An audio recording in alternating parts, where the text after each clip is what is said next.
I've faced some big challenges work-wise. I've never faced a challenge like tackling mental health. Let's start with Aston Martin. It's exclusive, it's ultra luxury, it's British, it's beautiful, it's James Bond's car. Now, having an exclusive brand and exclusive sport didn't sit very well with me, underpinning by the commercial imperative to build a fan base, and maybe exclusivity wasn't going to work to help us reach out to a global fan base. Formula One teams and cars were empty vessels that were just carrying sponsor logos on the side, and a lot of the fame and the personality was coming through the drivers.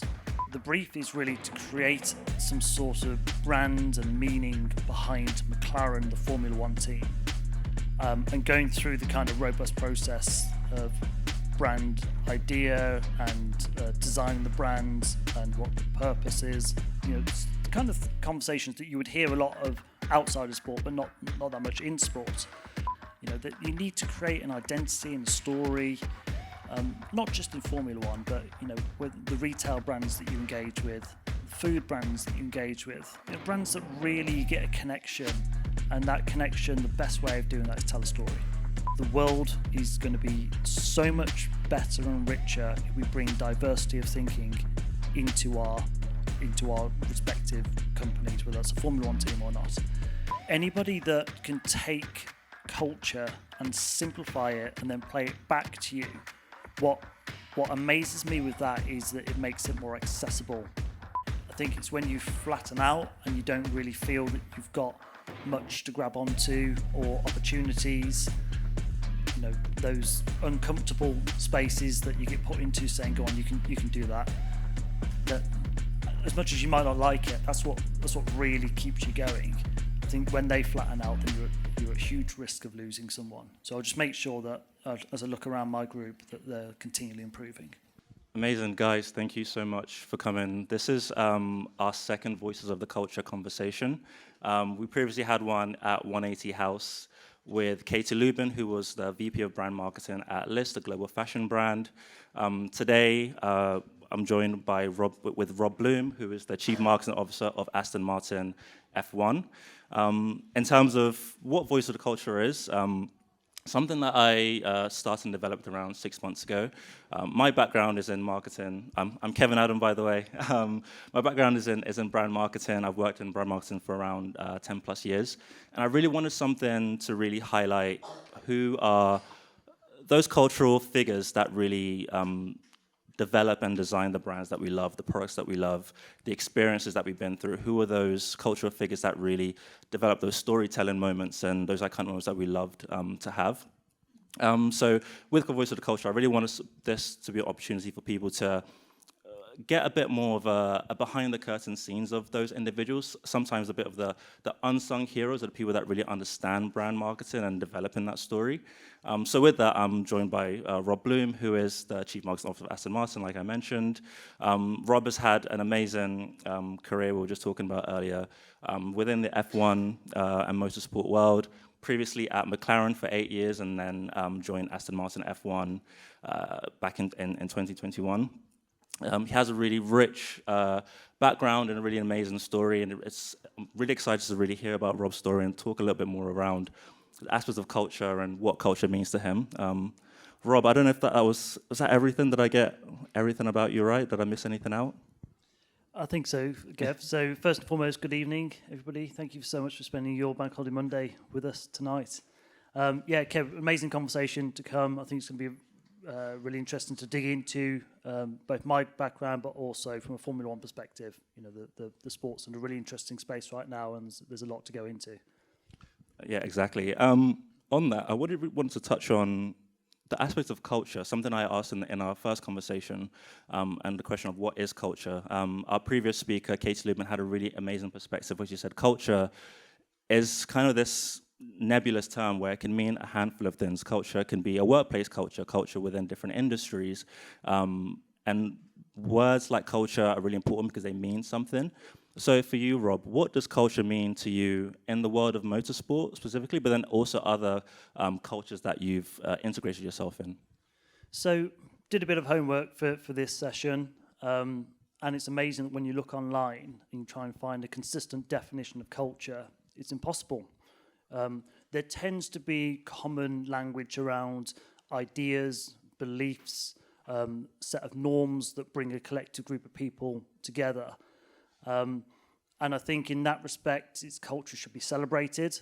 But I think we also need to be careful that we challenge culture. It tends to have an origin somewhere. And I think in the sense of motorsport, we exist in a microclimate, you know, an amazing collection of cultures coming together. Let me start with the fan base first in that respect. I think if you look back 15, 20 years, you had the geeks and the glam. You had those that were all about the tech of Formula One, and then you had those that were drawn to the sport through the lifestyle story, you know, Monaco and that sort of thing. And then came Drive to Survive. And I think that was a massive catalyst to inject a new set of micro cultures and communities in the sport. Those that are all about friendship and the enemies and the gossip and the soap opera.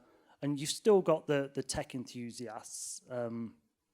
But I think it's really become so much richer right now post Drive to Survive world. And I've talked for many years about the more layers you pull back on Formula One, the more interesting it becomes. But I think it needed a Drive to Survive to really unlock the potential of the sport. And it really is having a moment right now because you've got these microcultures creating a lot of noise, and it gives opportunities for creators to get involved. We do a lot of work at Aston Martin with creators. And everyone's an opinion former, and even if it's just down the pub with your mates, you know, Formula One's become accessible, and culturally it's now far more reaching than it was, say, 15, 20 years ago.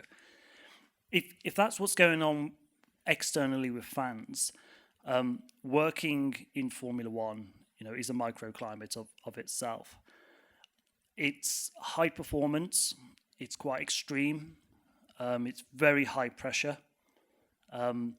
It gives a platform for people like me to excel in, because I think I'm a perfectionist and I can see the failings as much as the great things. You can tell I'm a right barrel of laughs to go out for a pint with.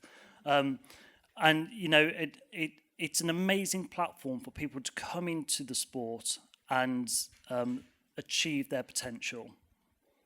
And it's very competitive. You know, we talk about the race team, commercial team. We're all one team at the end of the day. In sometimes it's tough because you'll put everything into a brand marketing campaign, and then the team will go racing at the weekend and it won't go well on track. And it's like studying for an exam for 3 years and then turning up and your pen not working. You know, it all falls over at the last moment, and there's nothing at all that you can do about it. But I think on the flip side, it can be unhealthy. You know, there are certain parts of F1 culturally that aren't great behaviours, particularly to take into your personal life.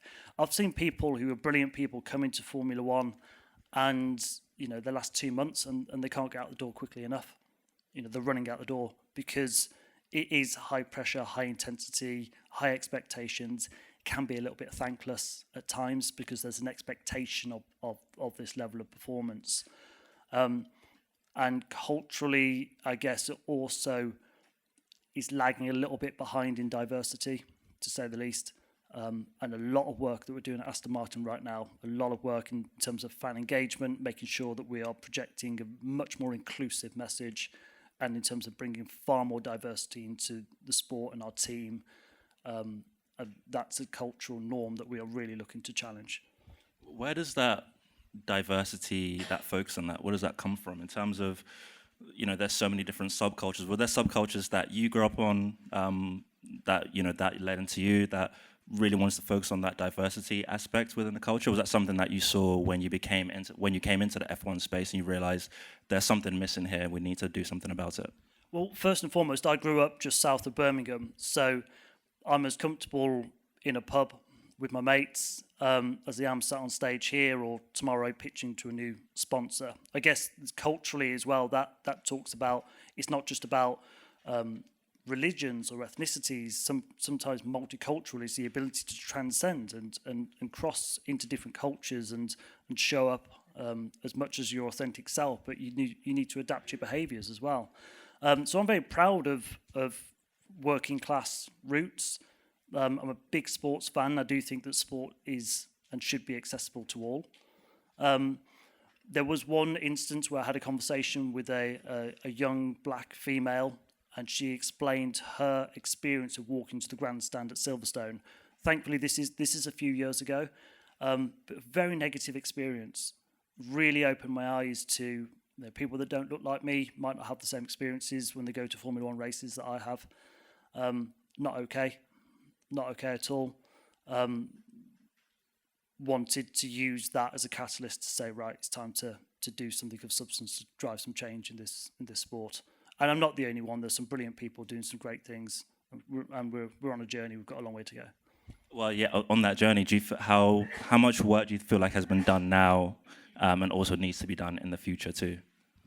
I think, look, I can only speak to the substance of what we deliver, because when you go out there with manifestos and big programs and statements, and you can guess, the kind of things I might be referring to, it just gets picked apart if it doesn't have the substance to it. So we have at Aston Martin F1, we have what we call the Make a Mark program. Just give you one example. We work with a charity called the Alito Foundation. And the Alito Foundation is an unbelievable organisation. You should look it up. It's all about giving typically younger black or Hispanic students opportunities to develop the leadership skills to get into things like Formula One or the creative industry. And we've got a program on right now where we've got 17 mentors with 17 mentees. We've got one of the mentors with us here tonight. And it really is an amazing bill of evidence and substance that shows a Formula One team going above and beyond. And that's just one example. We go around the world doing lots of speaking events and making sure that we are the message that Formula One's open to all is getting out there into society. But it's all about substance. It has to be about substance. And on that, we're going to touch on your career in a moment. Are there any subcultures or cultures that really shaped you and into your career and kind of moved you forward into wanting to work in not just F1 but in marketing in general? Was there any subcultures? I know you had a background in snooker, for example. Was that something that I did my research? Was that something that really you wanted to focus on, or did you just kind of fall into that as well? I guess, look, a couple of things. First and foremost, above everything else, I'm a Birmingham City fan. Okay? So I talked about the culture, it's not that funny. Talked about the culture of working in Formula One. It's pretty intense. You don't get a lot of time off. So Friday, I did have a day off, and I chose to spend my day on Friday round the corner at Queen's Park Rangers, watching Birmingham City lose in the last minute. That's how I chose to spend my time. And I went with one of my mates who drove down from Birmingham, stopped over at mine, and drove back the next day. So it's a 2-day event for him to come and watch us lose at Queen's Park Rangers. The sacrifice that you make as a fan is a one-way relationship. And I have brought that into Formula One above everything else. I wanted Formula One to start demonstrating that the sport can love you back. And then starting to recognise fans, appreciate fans, tell stories, bring behind the scenes, give amazing experiences, digitally and in person. I turned up at McLaren and talked about the fact that this brand has huge respect, unbelievable admiration, but not a lot of brand love going on because it's a little bit cold and maybe slightly institutionalized. And then put a fan-first mindset and agenda and program in place to really start to engage and embrace the fans. So I think that's personal to me, and that has massively influenced how I've gone about this platform that working in Formula One has given to me. As you said, the other side of it is, I played snooker. And I played snooker. I did so well college and got enough grades to get me into Oxford, Cambridge. Didn't do that. I said, better idea, I'm going to play professional snooker for 4 years. Sounded like a great idea at the time. I was playing snooker since I was like 18 months old. And if you talk about high precision environment, competitiveness and all of those things that playing any kind of professional sport, those are the skills that you do pick up. That has served me brilliantly working in a sport like Formula One. And, naturally very competitive, naturally look at attention to detail. And an unconventional path to getting into F1, playing snooker and then jumping off and saying, let's try marketing instead. But a lot of behaviours I picked up there and I've brought into the sport with me. I mean, that's perfect segue into that around, how the hell does someone end up becoming the chief marketing officer of Aston Martin F1? Talking about, you had a bit of an unconventional background. Myself included, I've worked in marketing for 10 years, but that really wasn't what I thought I was going to end up in. I studied literature at university. I wanted to be a writer. I wanted to write for TV shows, write novels, but fell into this beautiful thing that is marketing and really I feel like I enjoy the aspect of storytelling, but then had a bit of a lens around data, being data-led and really focusing on, like you're saying, the fan or the consumer or the user and that as an endpoint as well. What were the steps for you to kind of get to the position that you are now? Because you didn't always start off in F1. You started off, within content marketing, I believe. Yeah, I had a crossroads moment in my life where I was playing snooker and thought, right, what am I now going to do for the next 40 years? My sister worked in marketing and sat down with my sister and had a good chat about what she did and what was going on in the marketing industry. She explained this thing called copywriting, which I'd never heard of before. Thought it would be a good idea to open a copywriting agency off the back of that conversation. Grew that into a broader content marketing agency. Built out a network of freelancers that could help out in that space, and just worked with some amazing people and agencies for truly on-the-job learning. I did it for 3.5 years, worked in a variety of sectors. Talk about fake it till you make it. It really was an amazing journey. But I was sitting down with people who were experts in SEO at the time when SEO was just coming onto the scene. And I was very fortuitous to come into marketing at a time when digital and social was really exploding. And it was a time when all marketeers were learning about digital and social and content marketing. So I had a crash course in it for 3.5 years, working on different jobs and projects, working with agencies, different startups, and really honed an expertise in that area very quickly that could stand toe to toe with anyone in that space just because I'd started just at the right time. When you run your own content marketing agency, you spend as much time chasing invoices as doing the work. And I am a passionate storyteller, so I wanted to get in-house and do the job. Went in-house, worked again with some brilliant people, brilliant agencies, that I really am an advocate for picking up on-the-job learning and learning from great people. I've worked with some amazing people, amazing agencies, some bad people as well. And, I've left high-profile jobs because of, working with people that I just didn't subscribe to their culture. I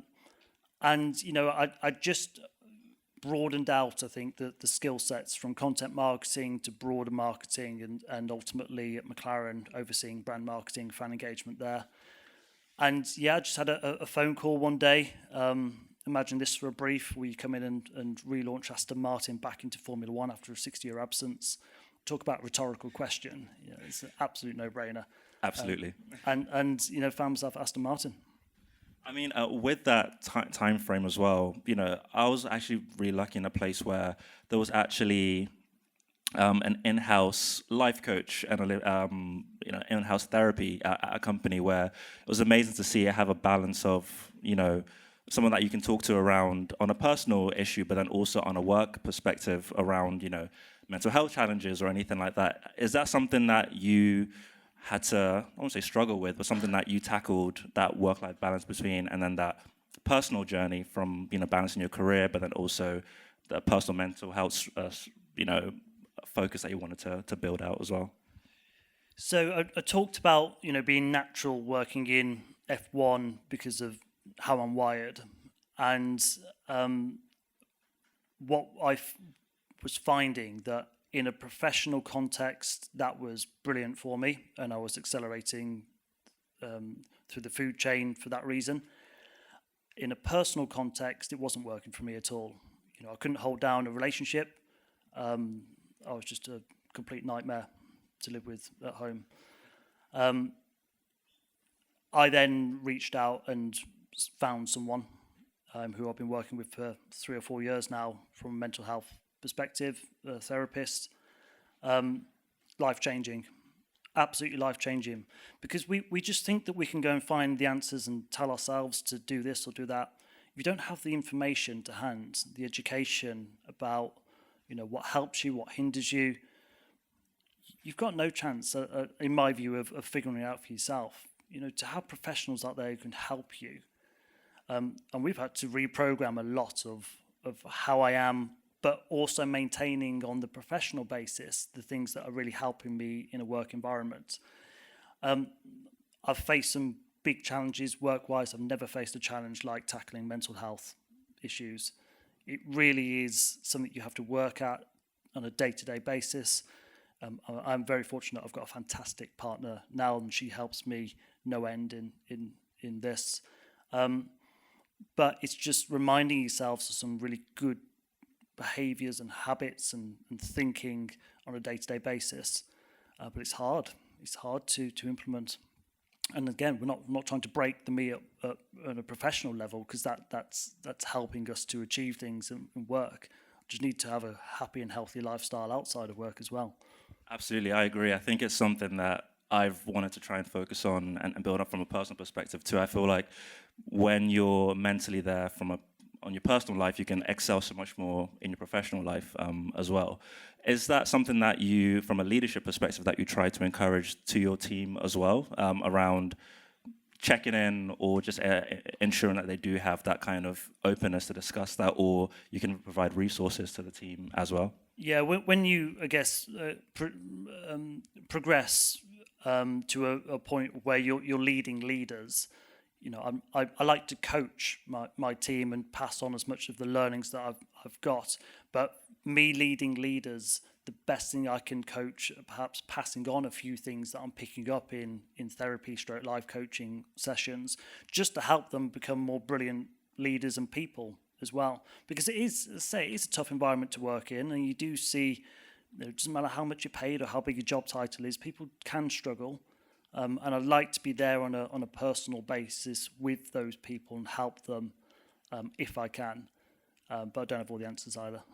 No, absolutely. I'm going to switch gears a little bit, and we're going to talk about Aston Martin for a bit. So, obviously, you started at Aston Martin basically when it relaunched. You had this really exciting but also, I guess, daunting challenge of bringing Aston Martin back into F1 after a 60-plus year hiatus. What was your vision and perspective of that, from bringing this legacy brand that had such a rich history in motorsport, but also outside of motorsport, back into F1 after so long? And what were those core aspects that you wanted to continue to bring on that were, like I said, like legacy based, but then also bring it into 2021 as well? So I guess on paper, it was the easiest brief in the world. So let's start with Aston Martin. It's exclusive, it's ultra luxury, it's British, it's beautiful, it's James Bond's car.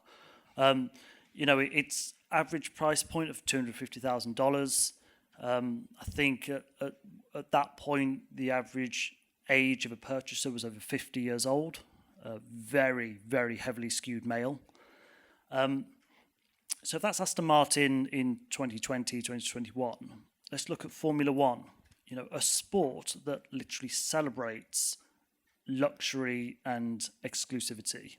The amount of times that the world feed cameras are pointing at the paddock club, which is just above the pit lane, and they're showing images of people standing there swigging champagne. You know, it is the ultimate sport that celebrates Paris Hilton walking down the paddock.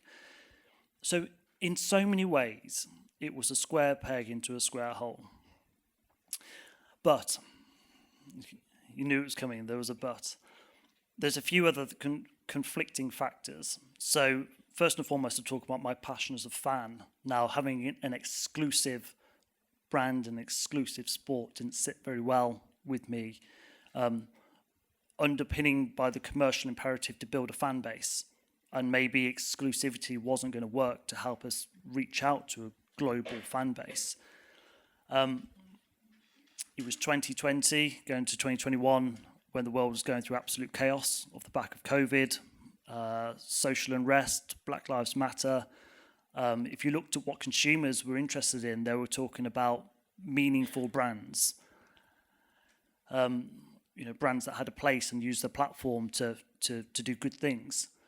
So I was at this crossroads where you've got, square peg into square hole would just be the ultra luxury team in Formula One, but a load of conflicting factors, and we kind of start by designing the brand with the core belief. So our belief is that sport has the power to change lives. So that's what we really truly believe in. The people that I've recruited very quickly, they believed that core essence of the journey.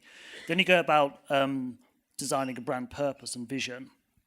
So we said, well, let's have the desirability of Aston Martin. Let's not lose that, but let's be a team that inspires as well as we go, because that's a really powerful message that we can inspire through the platform of Aston Martin Formula One. And then let's create a brand positioning that isn't just the exclusivity, but it's inclusive as well. So we came up with this amazing line that we use internally about creating sport's most inclusive, exclusive team. And any marketeers were just kind of twitching at that point. How do you have an inclusive, exclusive team? But it all kind of clicked into place and started to make sense that we were going to be Aston Martin, but we were going to use the power of the platform. Fan engagement, ESG programs, really change the sport, do F1 differently. Then it became really exciting. Because it wasn't the square peg, square hole, it was brave to go down that line. I don't even know whether the powers that be were expecting it or even wanted it. But I could prove from a commercial point of view, that's what would help us build a fan base. This is what will help us attract sponsors. 2/3 of revenue in a Formula One team is from commercial sponsorships. We don't have tickets to sell, we sell sponsorships. And it would help us to recruit a more diverse workforce, which gives us competitive advantage. So it made commercial sense, but it also made sense in the society in which we were relaunching Aston Martin into. And from there, we've done some amazing things with fan engagement, some ESG programs. Fan engagement, we formed a partnership with TikTok straight away because we wanted to be a platform to invite people in and co-create our story.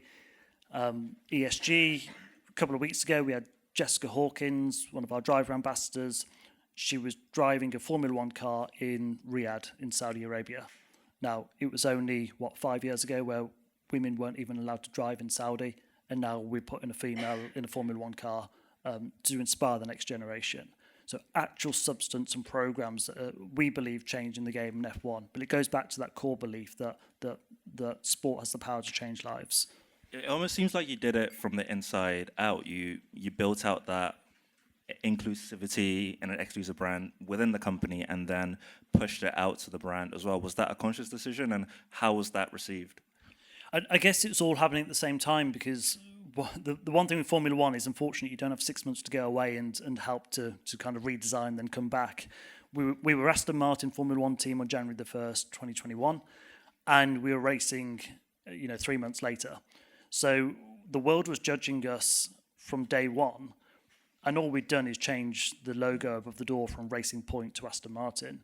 So we had to be quick to go external with it, but try and bring the company and the workforce with us. And we're still doing a lot of that work now, looking at our internal culture, making sure that we grow into this new suit of a championship competing team, not just the scrappy underdogs anymore. But that in itself is a really interesting cultural change. Yeah, absolutely.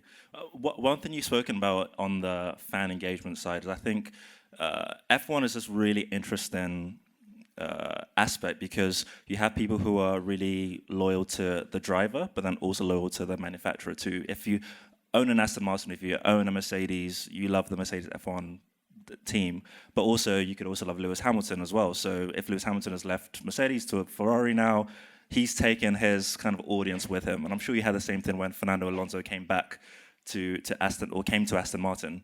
In your idea, how do you keep an F1 fan loyal when they're more loyal to maybe a driver per se versus, the brand in itself? I think we've been through a few iterations. So going back to 2012, I remember I had a coffee with a guy called John Allott, who was leading brand at McLaren at that time.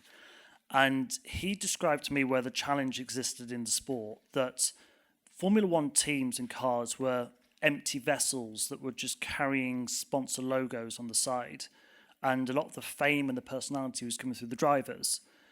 That in itself was a catalyst to say, okay, so the brief is really to create some sort of brand and meaning behind McLaren, the Formula One team, and going through the kind of robust process of brand idea and designing the brand and what the purpose is. It's kind of conversations that you would hear a lot of outside of sport, but not that much in sport. That helped to build out what the McLaren brand actually stood for. And I think we started to see, particularly through social media, fans starting to migrate towards teams, not just drivers. Fortuitously, because Lewis Hamilton left McLaren in 2013 and went to Mercedes. So I had first-hand experience of what happens when you lose a Lewis Hamilton. I think what's happened with Drive to Survive is it's leveled it out a little bit more again, because it's all about the personalities in Drive to Survive. Not just of the drivers, but of the team principals and other people in the teams as well. And we do a lot of storytelling around our personalities. So I think you've got a bit of both now. You've got those that are migrating towards drivers and those that are more Aston Martin fans or Mercedes fans. What we do is we just go out there and we say, look, your expectations as a fan now, you want to be seen, you want to be heard, you want to be involved.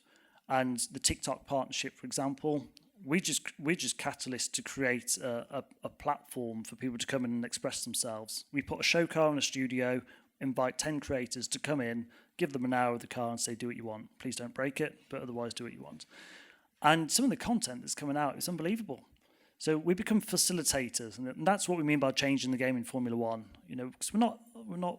It doesn't start and stop at the team internally itself. There's some brilliant people out there who want to be seen, heard, and just feel involved. And we have what we call the I Am program. So I of the individual, AM of Aston Martin, come in, co-create our story. And I think that's closer to the expectations of the fan. And look, the sport that loves you back, you go out there, you do amazing things for fans, and you see the rewards where their loyalty stays with you. And on that aspect of storytelling, could you just speak on the importance of storytelling when it comes to brand marketing in general, just not even in the F1 space? I feel like people really appreciate that aspect of around, how important it is to be able to tell a story and how people get really enthralled by that aspect of a brand, and really you can pull them in a little bit more into storytelling. Is that something that an ethos that you focus a lot on at Aston Martin or even at previous places, and how much should brands focus on the aspect of storytelling when they are building out their own brand as well? There is nothing more powerful than a story to engage someone. So whether you're doing a best man speech or a brand marketing strategy, you tell a story, and that's where it all comes from. In Formula One, it's one of the richest, most multi-layered sports in the world, and there are so many untold stories still in the sport. That's probably the underpinnings of why Drive to Survive is just so successful. So we tell stories about the things that you don't see on Sunday afternoon on TV. What's the logistical challenge of getting from Italy to Austria in a week and then setting up and going again, racing? What's the journey of a mechanic look like who's traveling, 24 races across 5 continents across the year, has to do a pit stop in 2.3 seconds? The pressure that goes on that, And we've got a content series that we're filming right now about what's that behind-the-scenes story of the mechanic. So, people get engaged by stories. And now, I think it was Havas that did a meaningful brands survey and talked about how many brands will be forgotten overnight. That you need to create an identity and a story, not just in Formula One, but, with the retail brands that you engage with, the food brands that you engage with, brands that really get a connection. And that connection, the best way of doing that is tell a story. Yeah, that aspect of the story is such an incredible and powerful tool that we definitely need to leverage a lot more. One thing we're really interested in actually will be here, what is a day in the life of the CMO of Aston Martin F1 like? What do you have for breakfast when you wake up? Well, it's pretty stressful. I'm only 23 and I've got grey hair. So we are based in Silverstone. Tomorrow, for example, very early start, get up to Silverstone. I think my first meeting is 8:30 in the morning up there. I'll spend a lot of time with my team on the strategy and just making sure that my reports at head off level are going in the right direction. Spending time with the business in terms of the brand that we want to create. How is that projecting internally as well as externally? Spend a lot of time with our sponsors, making sure that they're maximizing their investment in the team, and spend a lot of time with prospective sponsors as well. Because, it's commercial underpinning to a CMO. You need to be in those conversations. I trust my team to get on with it. I'm there if I'm needed. I want to coach, I want to help. If I need to sign something off, then send it to me. If I don't, then just get on with it. But you know what? We try and have some bloody fun as well. Because it is, people forget. I do walk around sometimes, and it feels a bit like a bank. You're like, guys, come on, this is Formula One. This is fun. This is with the entertainment and sport industry. It's just so competitive, and you're constantly looking for those incremental gains. That sometimes, you have to remind yourself that this is an amazing job, an amazing brand and business. We've just built a $300 million brand new campus across the road from Silverstone Circuit. So it's a brilliant building to be in. We've gone from 400 people to 800 people in 18 months. So you've got all of these new people coming in, trying to stitch that culture together. And you can really get immersed in it. But then I have to go back to the point of there has to be a life outside of it. Yeah. So jumping on the Peloton or watching Birmingham City lose, whatever I choose to spend my... You did win today, though. We did win today. Snuck one in. We did, and it wasn't, and I wasn't there. So maybe there's something in that. You might be the bad luck charm if you go to Birmingham City matches. You might need to stay away. Look, we're over 100 years old and we haven't been that successful, so it's probably not me.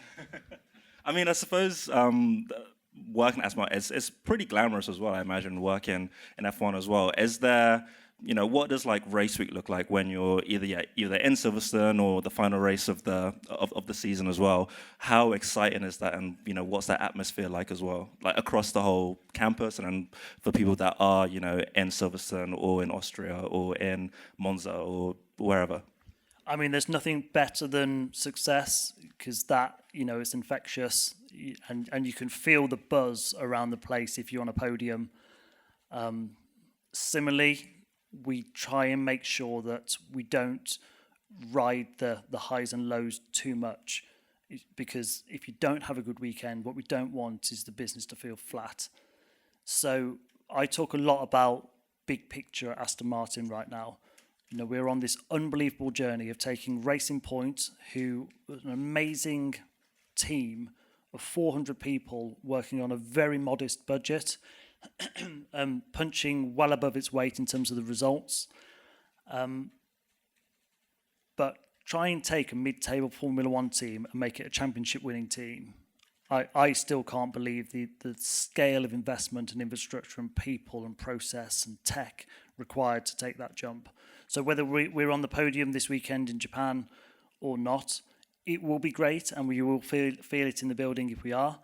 But if we're not, our overall hill climb is going in one direction. but it was never going to be a linear journey. It was going to be a squiggly path the whole way up, and we're comfortable with that. Yeah, absolutely. Well, one thing that you've touched on is around team building and leadership, and someone that has worked in the F1 space for over 10 years now.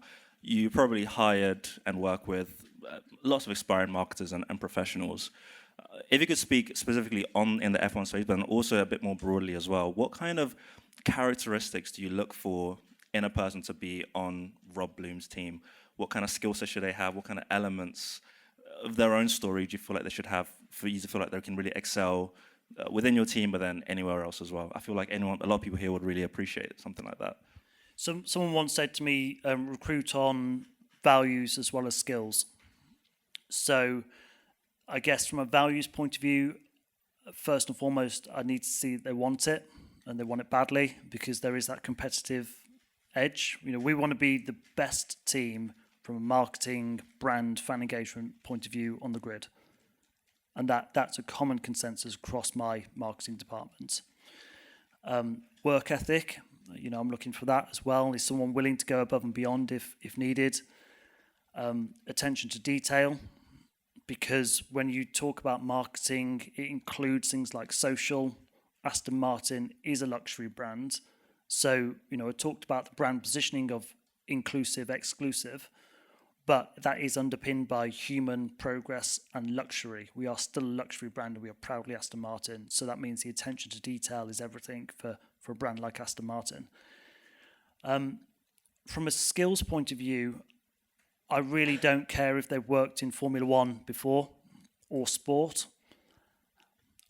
I'd even be more interested if they hadn't, because it brings in fresh thinking into sport, which I'm a massive advocate of. What I'm looking for is someone that has excelled in their niche. So if someone's working, I was at an insurance company before I went to McLaren. It demonstrated that you don't need to work in sport to get a job in sport. I'm looking for someone who's got their belief, who knows what they're all about, has got evidence that they've made a change. And if they've done that through setting up their own content marketing agency from scratch, then that's good enough for me. The other thing, and it's more not so much about advice, but it's a message that we are really looking to get out there to the world right now. You do not have to look like me to work in Formula One.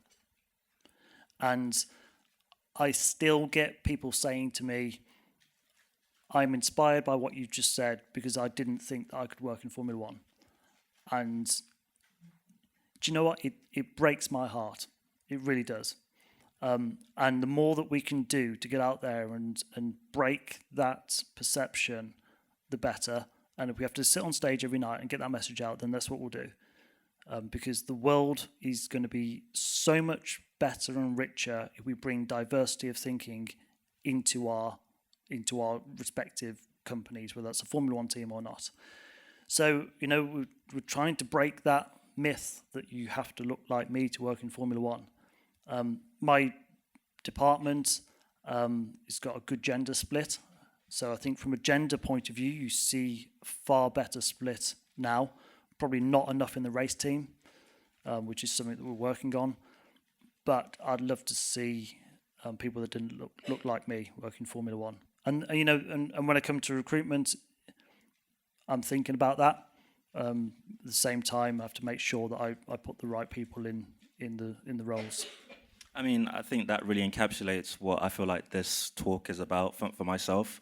Someone that I grew up in West Africa, then I moved here, and then, I just loved marketing, and I didn't realize until I got here that, oh wow, I'm really the only black guy in this office or in this company.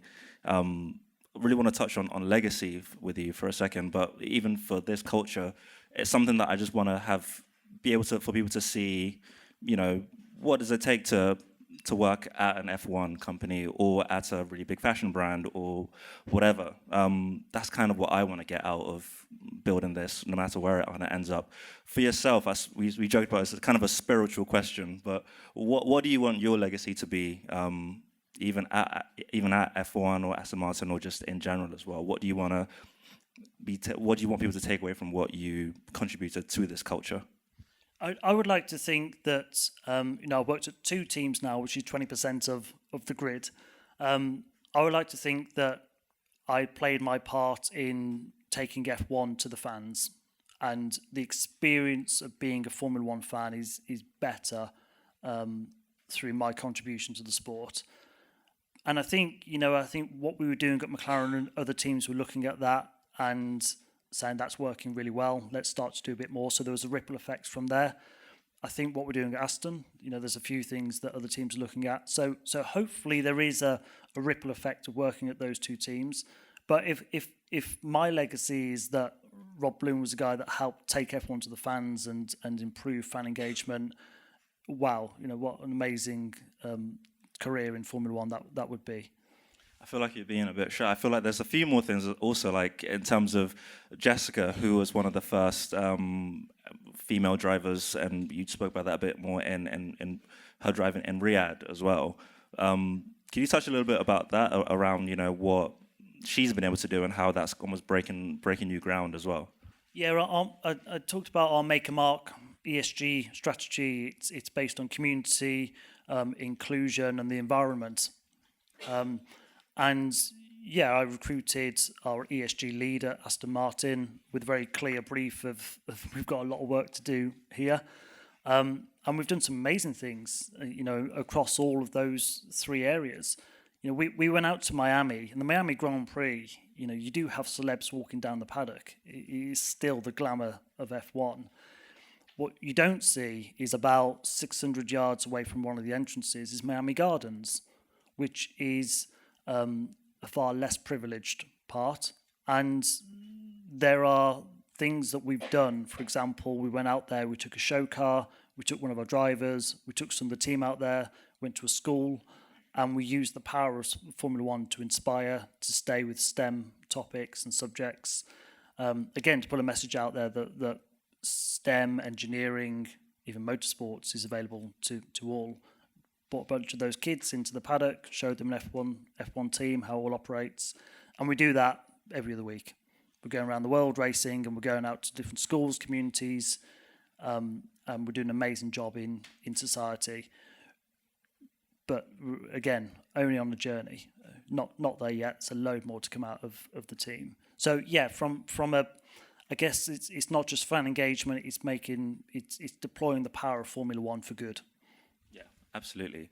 One of my final questions, and I would love to open it up to the guests here as well. So if anyone has any questions for Rob, I think it'd be an amazing opportunity for that. One of my last questions, Rob, is in terms of the idea of voice of the culture. Who is your voice of the culture? Who's someone that you feel like either within motorsport or just in general that you look to really get their perspective on different cultures that you love? Who's someone that you really aspire to or inspires you, should I say, on your day-to-day? The one trait that I really admire in someone is the ability to simplify and clean thinking. There was that story about, I'm sorry I wrote you a long email, I didn't have time to write you a short one. Because clean thinking is really hard to get to. So anybody that can take culture and simplify it and then play it back to you, what amazes me with that is that it makes it more accessible. And there's still too many barriers to some cultures that I can't go anywhere near that because I just don't understand it. Someone that can package it up and play it back to you so you can understand it, then you can be involved in it. And inclusion, as you can hear, is really important to me. And there are examples of that. Alistair Campbell wrote a book called Winners, which is a really good book. It's not saying that I subscribe to everything that Alistair Campbell says, but the way that he packaged up OST, objective, strategy, tactics, it's the fundamental underpinnings of any business if you can get your head around that model. So all of a sudden, you listen to an audiobook and you go back and you can understand how businesses operate and come into a much more strategic lens behind a business. Damien Hughes, if anyone listens to the High Performance podcast, is a fantastic podcast. Professor Damien Hughes, guy from Manchester, so inherently, I guess, accessible and relatable. does amazing things by way of packaging up high performance into a way that, oh, yeah, I could do that. I could be involved in that myself. So look, clean thinking is not an easy thing to do. In F1 world, it really is important. In leadership, it is so important. I look for it in my leaders. Say, can you parrot back to me, what you're actually trying to achieve? So anyone that can simplify culture and society and play it back to you, that I think is really important. It's not just about injecting into culture, it's about being able to package it up and play it back to you in a very clean and simple way. Absolutely, I agree. I feel like that is the core pillar of marketing, of someone who can really bring down a very complex idea into the most simplified way possible, to the point where people think your job's really easy because you made it look so easy. I feel like that's the blessing of the curse of marketing. Everyone thinks they can do it because if you're really that good, you make it very simple and simplified. So yeah, I really agree with that. Do we have any questions for the floor? Well, thank you for this wonderful talk. So it's very inspiring to see two people sitting there. I have done my MBA in marketing and branding, but never worked a single day in that industry. So it's inspiring that people can be successful. So there are a lot of things you said, Rob, which is amazing and resonates with me on a very personal level. So you also mentioned people, process, and technology, and I'm from technology. And given your CMO, so one of the impact on current technology, I think you know where I'm going with this, LLM models and generative AI, and one of the area which will get impacted in multiple way in terms of content creation, copyright, etc., would be marketing. So you say about the human impact. So how do you motivate your team? And probably a follow-up question would be, how do you want to retain that inclusivity, human factor, and still keep up with the technology? How do you see that playing out for an ultra-luxury brand like Aston Martin? Well, look, technology in Formula One is everything. Mm-hmm. We transfer 3 terabytes of data from the car anywhere in the world back to our mission control in Silverstone every race weekend. And when you see the car come into pit, it's not necessarily the decision by those trackside. The decision could be made 3,000 miles away based on the data at hand. So I think it's really important to be authentic to Formula One, that you do underpin your will through data and technology. And from a marketing point of view, we do a lot with data and tech to make sure that we are insight-driven in our decision-making. Now, AI has been around in the racing side of F1 for a long time. Generative AI is probably going to be the biggest change to our world in marketing since the explosion of digital itself. My view is that it will open up doors to do new things rather than just driving efficiencies. No, I'm not interested in replacing people in my team with robots. What I am interested in is what we can't currently do with fan engagement through Gen AI, that it will unlock the door to do. And we've got a number of conversations going on right now that are really exciting. There are efficiencies, but again, it's not about replacing people. It's about saying, well, if we're pitching to an organisation, how much can that kind of tech help us to bring to life what a partnership with Aston Martin F1 looks like? So, that helps us be far more efficient and effective in painting a picture of what a partnership could look like. And I think it's unbelievably additive to our world. I'm not naive enough to believe that there won't be some lower level jobs in particular that may be affected by it. I went to a seminar a couple of months ago that had a list of jobs that will be affected by it, and CMO was top of that list. Uh-oh. Yeah, but maybe it will, maybe it won't. Maybe it will just reframe the role of a CMO. But I'm excited by what it can add, not what it can take away. And what would you say is the biggest cultural difference from working for McLaren and working for Aston Martin? I think because Aston is a luxury brand, I think McLaren is more of a technology performance brand. The attention to detail, when I did my induction and walked around the Aston Martin road car factory, and you see someone sat there doing the leather stitching on one of the seats in the car. This is a truly ultra luxury brand, and every single touch point Aston Martin has that luxury feel. Even, this brand new technology campus we've just built, when you walk into it, it screams luxury. It's the fact that we're bringing fans in and we've got charity partners who are coming in, which is the inclusive side of our exclusivity. But you can feel the difference. It is very much a luxury brand. Thanks. 2 questions. The first one is, what advice would you give to your younger self to get where you are now, or anyone who's starting out their career? And the second one is, what cultural benefits do you offer to stop somebody leaving your business for another one? So what would keep somebody wanting to work for you rather than leave to another company? I'm going to steal Fernando Alonso's answer. He did an interview a few months ago on the High Performance podcast, actually, and he talked about the fact that he wished that he'd enjoyed the journey a little bit more. I think working in a culture like Formula One, where it is so competitive, it's so intense, you've seen on Drive to Survive that, I guess, job security isn't guaranteed, but where is it guaranteed anywhere? Not just in Formula One, in any industry.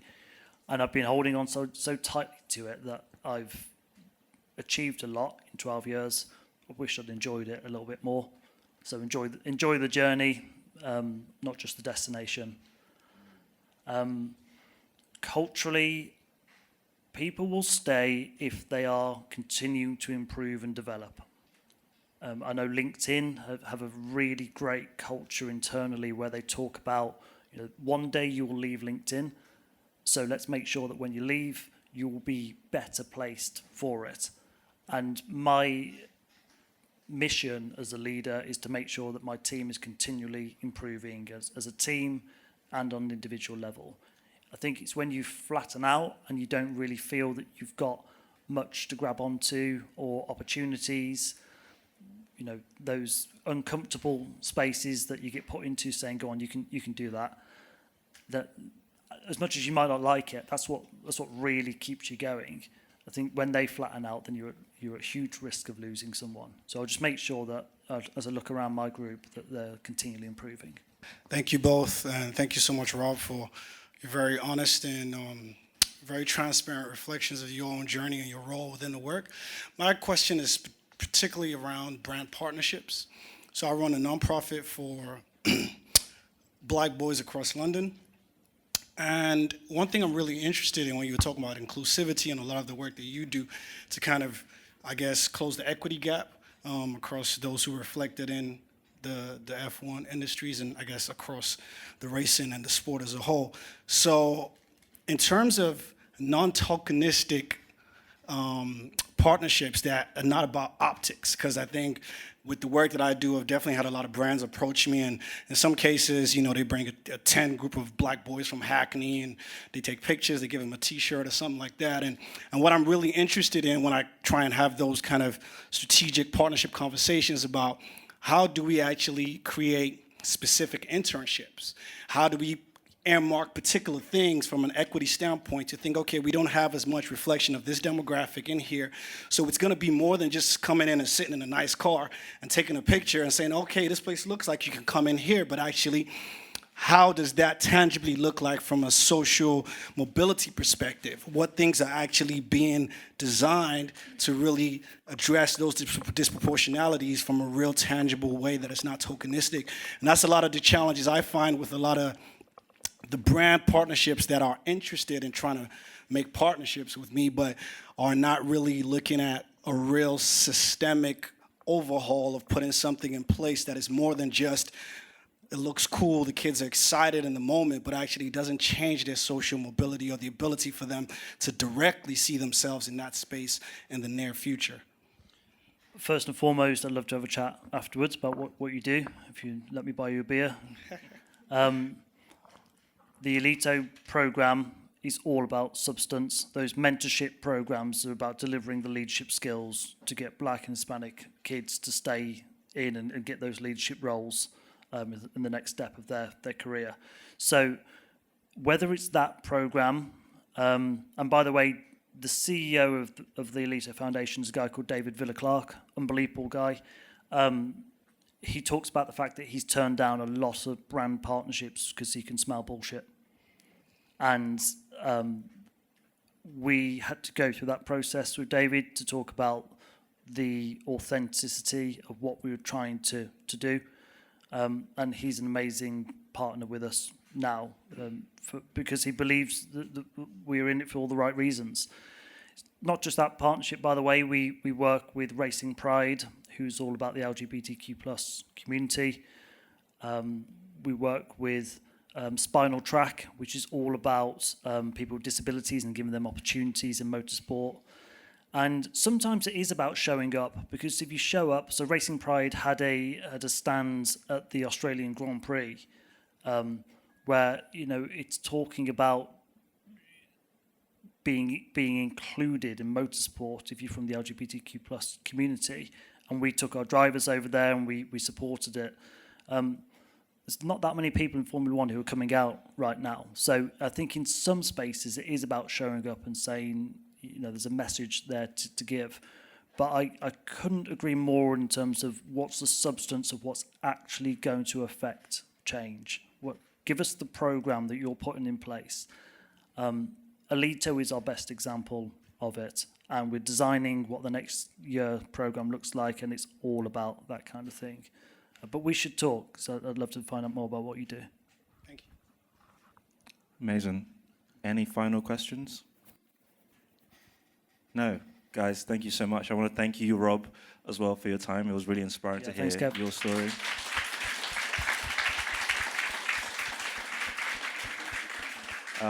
Really inspiring hearing your story and what you're working on and what you've built so far at Aston Martin F1. I feel like I might be an Aston Martin F1 fan now. I might have left Mercedes and I might have joined Aston Martin F1. And I want to thank you guys so much as well for coming to this. Everyone that asked a question, I really do appreciate it. We're doing a handful of these culture talks with Soho House in the future. A few weeks ago, did the first one at 180 House, like I mentioned, with Katie Lubin, who is VP of Brand of List, which is a global fashion marketing platform. And in the future, I'm going to be speaking to a handful of other people. Next person will be, or next few people will be Rita Chirardi, who is an angel investor and invests in female-focused founders. So a really great perspective of anyone who is a female founder and really wants to understand how to break into that space. It'll be great to see a few people from today into that. And then afterwards, we have Rebecca Stevenson, who is head of marketing at WGSN, which is a trend forecasting company as well. So thank you so much again, guys, and thank you for coming. Thank you.